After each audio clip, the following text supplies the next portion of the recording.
농사 준비로 바쁜 봄철입니다. 요즘 농촌은 일손 부족과 고령화로 경운기나 지게차와 같은 농기계에 많이 의존하는데요. 농번기에 잠깐 사용하는 기계다 보니 작동법에 익숙지 않아 사고가 자주 납니다. 치사율이 일반 승용차보다 18배나 높은데요. 사전 점검을 꼼꼼히 하고 안전수칙을 철저히 지켜야겠습니다. 자세한 주의사항 설명해드립니다. 지난달 15일 전남 장흥군의 한 축사에서 사료를 옮기던 70대 남성이 농기계에 끼어 숨지는 사고가 발생했습니다.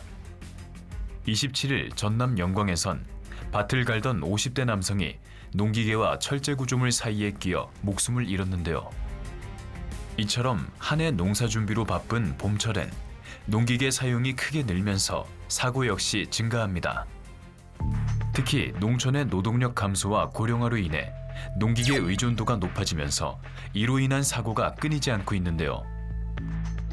농가의 인구가 줄고 고령화되면서 대부분 기계를 사용해 농사를 짓는 일이 많아져 사고가 끊이지 않고 있습니다. 또한 겨우내 사용하지 않던 농기계를 다시 꺼내 사용하다 보니 사전 점검이 미비하거나 오랜만에 사용하다 보니 조작 실수 등으로 이어져 사고가 많아지고 있습니다.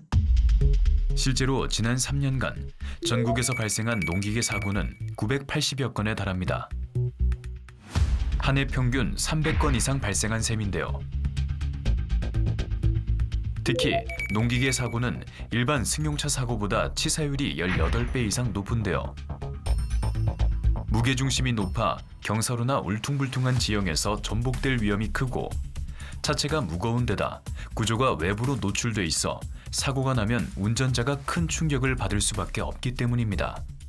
농업기계 구조상 이게 사람을 보호하는 프레임이나 이런 게 자동차보다는 적다 보니까 이 사고가 났을 때 사람이 좀 많이 다치는 경우가 종종 있죠.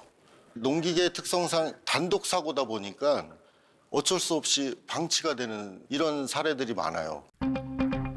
농촌 지역의 고령화가 가속화되면서 농기계를 다루기에 힘에 부치는 농민들이 늘어나는 것도 문제인데요.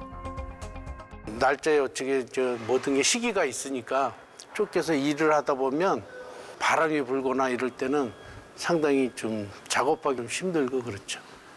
우리 지역에 보면 젊은 사람들이 농사 짓는 사람이 별로 없어요. 나이도 먹고 하다 보니까 조금 힘은 들더라고요. 큰 기계가 부담이 가고 그렇다고 안 올 수는 없어요. 그래도 천천히 해야죠. 사고 위험을 줄이기 위해서는 겨우내 사용하지 않던 농기계를 다룰 때 작동법을 다시 익히고 기계의 관리 방법과 안전수칙을 꼼꼼히 점검해야 합니다. 또한 각 지역의 농업기술센터나 농기계 임대 사업소에서 진행하는 안전교육에 정기적으로 참여하는 것도 도움이 되는데요. 이게 농업기계의 특성상요. 연중 사용하는 게 아니잖아요. 농번기 때만 사용하다 보니까 작년에 사용했는데 당연히 올해도 그 조작 레버를 만질 줄 알아야 되는데 잊어버려요. 농업기계로 다치시면요. 그 작물을 심어야 되는 시기를 놓쳐버리니까 그의 농사를 망치는 거예요. 그러다 보니까 사용하실 때 정확하게 올바른 작동법을 꼭 숙지하시고 풍년 농사를 지시는 게 맞을 것 같습니다. 무겁고 큰 농기계를 다룰 때는 무엇보다 안전수칙을 철저히 지켜야 사고를 예방할 수 있습니다.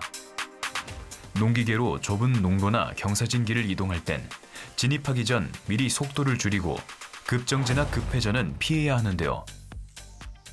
반드시 기계 사용 전후 수시로 정비를 해주시고 작업을 할 때는 안전장구를 착용해야 합니다. 간혹 음주를 하시고 농기계를 운행하시는 경우가 있는데 이는 절대로 해서는 안 될 매우 위험한 행동입니다. 작은 방심이 큰 피해로 이어질 수 있는 농기계 사고.